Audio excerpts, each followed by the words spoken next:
அது அக்கா இல்ல, அக்கி. நாங்க ஃப்ரெண்ட்ஸ் எல்லாரும் அவனுக்கு பட்ட பேர் வச்சு நாங்க அப்படிதான் கூப்பிடுவோம். அடேங்கப்பா, அகிலாவை இப்ப அக்கின்னு கூட கூப்பிடுறாங்களா? உனக்கு கேர்ள் ஃப்ரெண்ட்ஸ் வேற இருக்காங்களா? அகிலான்னு உன்கிட்ட சொன்னேன்னா அவன் பேரு அகிலேஷ். லேசோ இல்ல தூசோ. சரி, இந்த நேரத்துல எதுக்கு ஃபோன் பேசுற? நீ படிப்பாங்கிறதுக்காக தான் அண்ணன் கூட்டிட்டு வந்து வீட்ல வச்சிருக்கான்.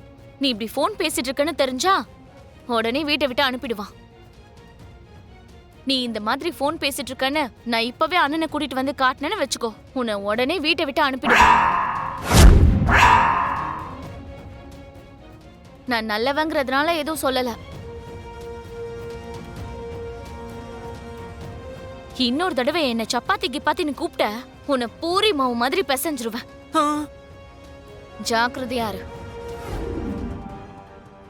என்ன இது? மாமா ஃபோனுக்கு இன்னும் ஒரு மெசேஜ் கூட வர மாட்டேங்குது. நானும் ரொம்ப நேரமா வெயிட் பண்ணி பார்த்துட்டு இருக்கேன். சிவா அங்க என்னதான் பண்ணிட்டு இருக்கான்? அத்தையோட ஃபோன் எடுக்க சிவா கஷ்டப்பட்டுட்டு இருக்கானா?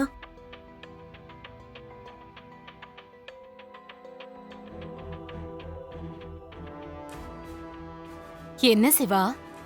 இன்னைக்கு எப்படியாவது ஒரு ப்ராஜெக்ட் பண்ணி நாளைக்கு எடுத்துட்டு வரணும்னு எங்க கிளாஸ்ல ஹோம்வொர்க் கொடுத்திருக்காங்க.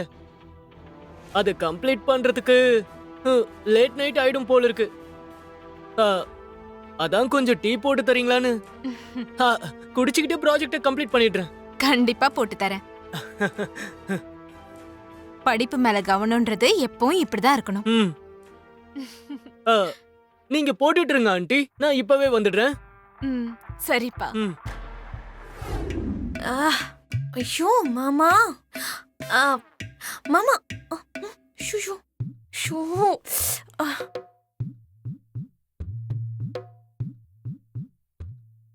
ஷோ மாமா, போன் எடுத்து பாருங்க. ஷோ, அத்தை மெசேஜ் பண்ணிருக்காங்க. ஷோ. என்னங்க ரொம்ப தீவிரமா யோசிச்சுக்கிட்டு இருக்கீங்க? இப்ப என்னாச்சு மீரா? எனக்கு தெரியாதா? நீங்க என்னதான் யோசிச்சாலும் அதுல எதுவும் இருக்காது. நம்ம செரிக்கு அந்த பூமியோட இல்லாம நட்சத்திராவோட கல்யாணம் ஆயிடுச்சு. அப்பத்துல இருந்து அவன் மேல இல்லாத பொல்லாத பழியெல்லாம் வருது. அத பத்தி ஏதாவது யோசிச்சு பாத்தீங்களா? நான் அப்படி ஏதாவது ஒண்ணு யோசிச்சு பேசுறதுக்கு இந்த வீட்ல எனக்கு இருக்கிற மரியாதை உனக்கு தெரியும்ல. இந்த வீட்ல சாரும் நானும் ஒண்ணுதான். சரி சரி விடுங்க. வீட்ல இருக்கிறவங்க கிட்ட பேச மாட்டீங்க, என்கிட்ட மட்டும் எப்பவுமே வாக்குவாதம் பண்ணுங்க. லேட் ஆகுது, வந்து படுத்து தூங்குங்க. மாமா, ஷோ ஷோ. இந்த மாமா என்ன அத்தையோட மெசேஜ் பார்க்காமலே போறாரு?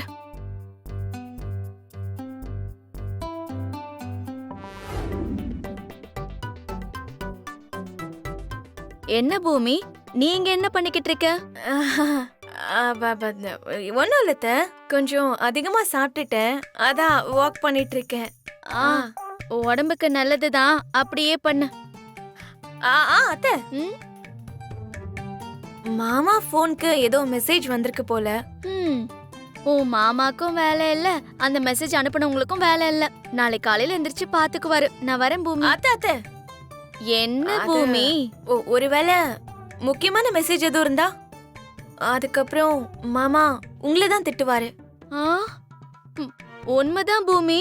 இடி இடிச்சு மழை பெஞ்ச மாதிரி ஒவ்வொரு விஷயத்துக்கும் மாமா என்னதான் குறை சொல்லிக்கிட்டு இருப்பாரு. சரி, அது கொடு. நீ போய் படுத்து தூங்க.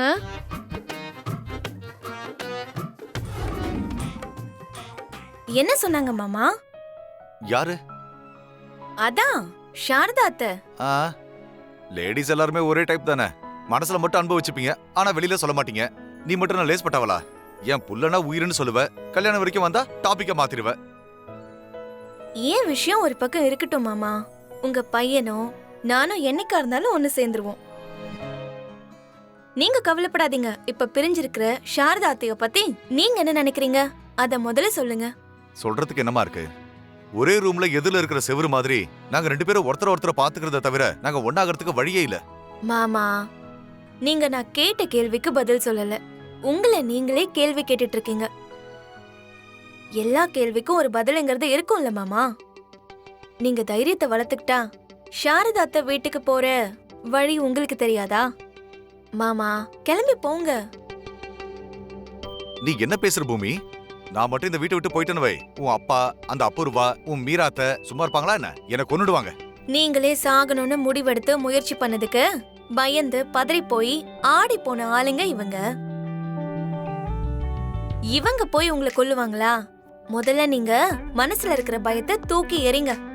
சரிம்மா, நான் பயத்தை தூக்கி எறிஞ்சிட்டு நான் அந்த வீட்டுக்கு போயிட்டேன்னு வச்சுக்கலாம். உன் சாரதாத்தா என்ன எனக்கு ஆர்த்தி எடுத்து வீட்டுக்குள்ள வர சொல்லணும்னு நினைக்கிறியா?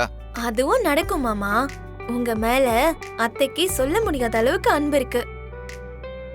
அவங்களுக்குள்ள இருக்கிற அன்பை தட்டி எழுப்பி அவங்களுக்கு புரிய வச்சா அந்த வீட்ல உங்களுக்கு தகுந்த மரியாதை கிடைக்கும் மாமா. அம்மா வார்த்தைய மீற முடியாததுனால ககன் மாமாவாலையும் உங்களை வெளியில போன்னு சொல்ல முடியாது. உங்களை விட்டுட்டு அவங்க இருக்க மாட்டாங்க. இருக்க முடியாம அந்த வீட்டுக்கே வந்துடுறேன்னு சொன்னா சாரதாத்த வேண்டான்னு சொல்லுவாங்களா? அனாதையா இந்த ஊருக்கு வந்த எனக்கும் சிவாவுக்கும் அடைக்கலம் கொடுத்த ககன் மாமா தான் தம்பி தங்கச்சியான செரி பிந்துவை மட்டும் வேண்டான்னு ஒதுக்கிடுவாரா? நீங்க எல்லாரும் சேர்ந்து இருக்கலாம் மாமா. நான் எப்பவும் இந்த ஆங்கிள் யோசிச்சதே இல்லம்மா. இத பத்தி யோசிக்கிறேன்.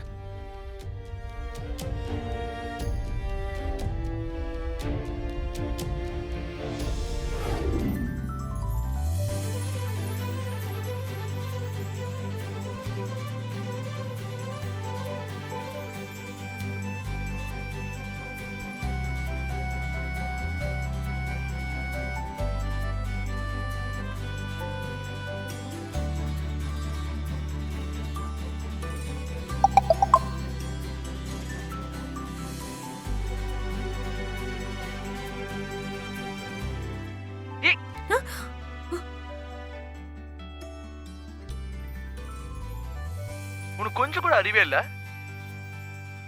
ஒரு வாரத்துல கல்யாணம் வச்சிருக்க, ஆனா வேற ஒரு ஆம்பளைய ரசிச்சுக்கிட்டு இருக்க.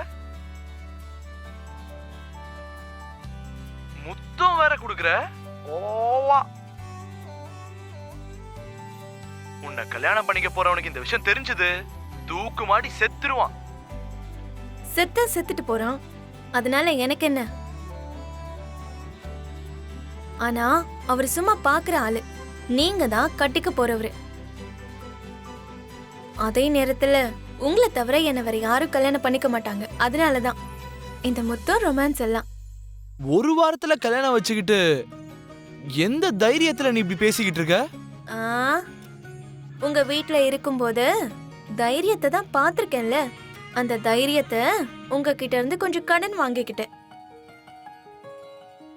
உங்களுக்கு ஸ்வீட்டா ஒரு முத்தம் கொடுக்கலான்னு பார்த்தா வெறுப்பேத்துற மாதிரி இந்த டிஸ்கஷன்லாம் எதுக்கு? நீங்க முதல்ல கண்ணை மூடி படுத்து தூங்குங்க. ஏன் சொன்னா பத்தாதா? குச்சியோட அங்க வரணுமா என்ன?